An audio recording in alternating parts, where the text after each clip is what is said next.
Maaga akong nagising para maglaba at heto umiikot na sa washing ang mga labahin ko. At heto nga, laba mode ngayon si Inday. After how many hours heto at natapos din ako.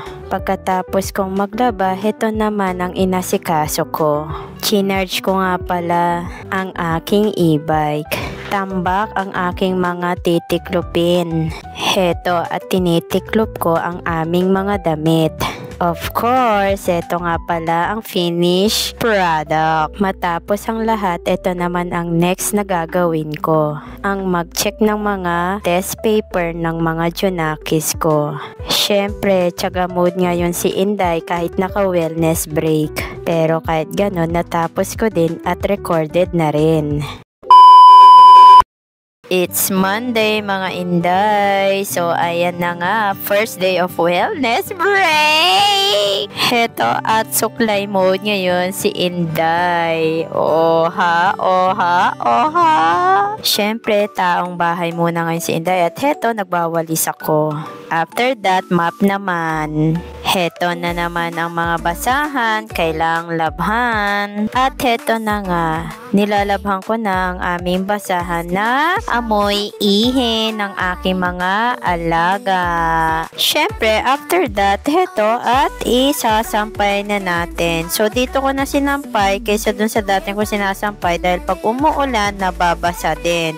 So, dito, matutuyo na lang din naman iyan. So, heto na nga ang aking mga titiklopin. Hetong tinitiklop ko ngayon, heto yung mga nilabhan ko kahapon, which is natuyo na. Kaya, need ko na tiklopin kaysa ipa-next week ko pa. At sa awan naman ng Diyos ay natapos ko na rin tiklopin. Sumunod naman, hetong mga uniforme ko na kailangan ko na rin planchahin para pagbalik ko, suot ko na lang.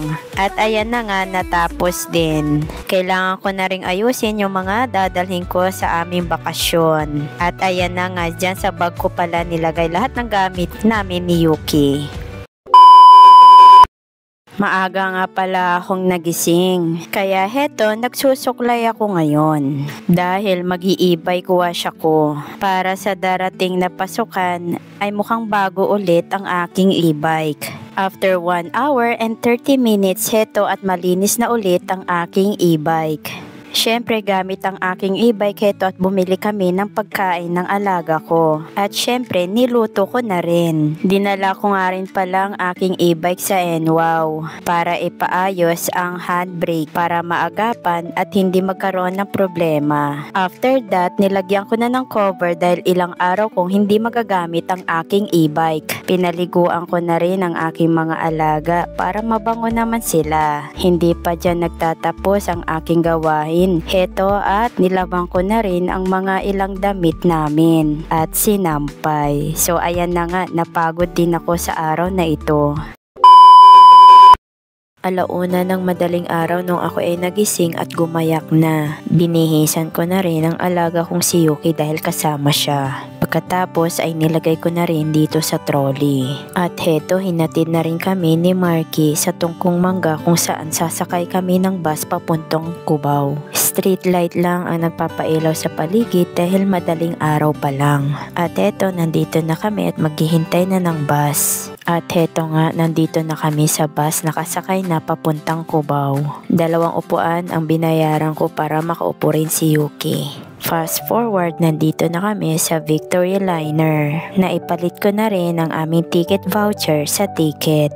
Medyo napaaga ang aming punta kaya heto maghihintay pa kami ng 6:00. Tambay muna kaming dalawa ni Yuki dito sa sakayan ng papuntang Baguio. May mga bus na napapuntang Baguio pero ibang oras to at hindi namin oras ito. Fast forward at heto nakasakay na kaming dalawa ni Yuki sa pinareserve kong upuan. Sumikat na ang araw kaya medyo maliwanag na rin ang paligid. Hindi makatulog si Yuki pero inaantok na yan. Pero ang ginawa niya na lang ay umupo na lang. Video muna si Inday sa ganda ng paligid habang nasa biyahe. Behave muna si Yuki sa kanyang trolley. Gusto ko man siyang ilabas dyan pero nakikita ko naman siya, transparent naman. Safe travel sa aming dalawa ng aking alaga. Alam ko naman na hindi kami hahayaang mapahamak ni Kuyang driver. Parang stress na stress ang aking alaga dyan. Gusto nang lumabas yarn pero dila na yata lumalabas. Kunting kembot na lang, alam kong malapit na rin kami. At heto na nga, mukhang paakyat na nga kami. At mukhang nakaramdam na rin si Yuki na malapit na kami kaya labas dila na. Yung tipong gusto mo lang na makita ang magandang paligid pero puro puti na ang nakikita. Foggy na rin ang nasa paligid. Nasa langit na ba ako at bumaba na ang mga ulap? Fast forward, nandito na kaming dalawa ni Yuki. Nandito na kami sa Baguio.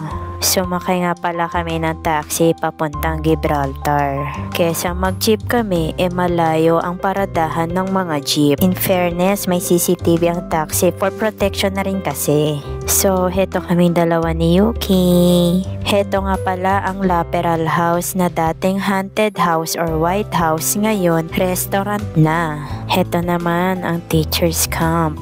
Heto naman ang Botanical Garden. May entrance fee yarn, ride park. Fast forward na tayo mga Inday. So, heto na nga, nandito na kami sa bahay. So, heto nga pala yung papuntang aming bahay. Malit lang ang aming bahay, pero ang importante, may matitirhan kami. At mukha ngang walang sumalubong sa akin. Heto at lumabas ang aking pamangkin at siya ang nagbukas ng gate para sa akin. Wala si mama dahil may pinuntahan raw. Dahil nalipasan na rin ako ng gutom, heto at kumain na ako. Sinigang na bangos ang aking ulam. Isang magandang morning mga Inday. So, heto na nga mga Inday. Umaga pa lang, pagkagising ko, heto at nag-e-edit na ako habang ang aking alaga ay nandoon pa lang at islip-islip pa siya. Oh, ayan siya oh. Napakaganda nga naman ang pwesto ng aking Yuki. Fast forward muna tayo mga Inday. Heto at nakagayak kami ni Yuki dahil kami ay lalarga at pupunta kanila Ate Eshi. At heto nga, nakasakay kami sa jeep. At ayan na nga, explore si Yuki sa labas ng jeep. After sa jeep, heto naman, mga taong naglalakad naman ang kanyang ine-explore. Heto nga pala ang Lower Session Road. Si mama naman ang nagbuhat sa kanya dahil napagod na ako. Baby nga naman itong si Yuki, talagang nagpabuhat kay mama. At ayan na nga, nandito na nga kami. Ayan, heto na ang bahay nila Ate Eshi. Siguro nasa isip ni Yuki, nasaan na naman ako? So, fast forward ulit tayo. Ayan, may Pataon's Pizza. At eto na nga, nanguna na naman si mama. Akala mo siyang bumili, no? Haha. After namin kanila Ate Eshi, heto at umuwi na kami. At ayan, explore na naman sa mga tao si Yuki. Napakalaki nga naman ng mata. At view ulit siya sa labas ng jeep. After na maghapong gala, heto at pagoda ang aming Yuki. Pero honestly, ako yung napagod sa kanya. Good morning everyone! Ayan, kagigising lang ni Inday. At heto nga mga Inday, gusto pang matulog ng aking alaga, kukot na kukot. Ayan, tingin muna si Inday sa labas. Naku, halatadong ang aking pangong ilong. At heto na nga, good morning everyone, people of the Philippines! Fast forward muna tayo mga Inday at heto nakabihis na ako. Dahil aalis kami kasama ang aking alaga. At eto, nandito na kami sa sasakyan. Habang naghihintay kami, heto ngayon si Yuki dahil bumibili si mama ng bulaklak na ibibigay kay daddy at kay Shamara. fast forward ulit tayo. So nandito nga kami sa Baguio City Cemetery. Dahil hindi ko nabasa ang mga rules bago pumunta sa sementeryo, heto at naghintay kami sa labas ni Yuki. Pero honestly, ang ginawa ko, iniwan ko muna sa mga pulis si Yuki. Sila rin naman ang nagsabi na tingnan nila muna yung aso habang ako ay pupunta muna kay Daddy. Syempre, kailan mabisita ko nga naman si Daddy dahil yun naman talagang pinunta ko dito, kaya nandito ako ngayon sa Baguio. At heto na nga, nandito na ako sa puntod ni Daddy. Kasama ko nga pala si Mama na bumisita kay Daddy. So heto na nga po at nandito na kami sa puntod ni Daddy. Nag-alay kami ng bulaklak at kandila para sa kanya. At ayan na nga po, kinakausap ko na si Daddy dyan. Nasabi ko sa kanya na wag na siyang dadalaw sa panaginip ko dahil ako'y nagtataka at syempre hindi man ako natatakot dahil tatay ko nga naman siya. At baka magulat na lang ako ay hinihilan na niya pala ang paa ko. Samahan na takutin pa ako. Hay, kaloka nga naman. After that ay umalis na rin kami.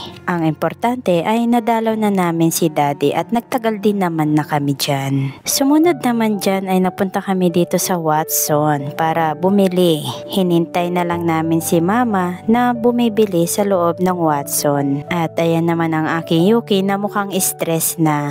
At ayan na nga, fast forward na ulit tayo mga Inday. So matapos ang aming mahabang lakad, so ayan na nga po, nandito na kami sa bayat. Antok na antok ang aking Yuki. So hanggang dito na lamang po mga Inday. Good morning everyone! Today is November 1. Good morning people of the Philippines! Umagang-umaga may kausap ako. Friend ko pala yan since 2013. After that, heto at nagbihis na ako at inayos ko na ang mga gamit ko para sa aking pag-uwi. Pero sa November 3 pa po ako uuwi. Hindi pa sa ngayon. Naayos ko lang mga gamit ko kasi nakakalat. Ayan o, ayos dito, ayos doon ang ginagawa ko. Syempre, hindi lang naman gamit ko ang inaayos ko, pati na rin ang mga gamit ng aking alagang si Yuki. Tiniklop ko na rin yung mga dapat kong itiklop dahil nalabhan naman na ito ni Mama. Kaya nilagay ko na ito sa aking travel pouch. At heto, natapos din ako. Inayos ko na rin ang aming higaan. Nagbook na rin ako ng ticket naming dalawa ni Yuki pauwi ng Bulacan dahil kailangan na rin naming umuwi by November 3 dahil may pasok pa ako ng November 4. So heto muna mga Inday. Wait na lang po kayo sa aking next vlog.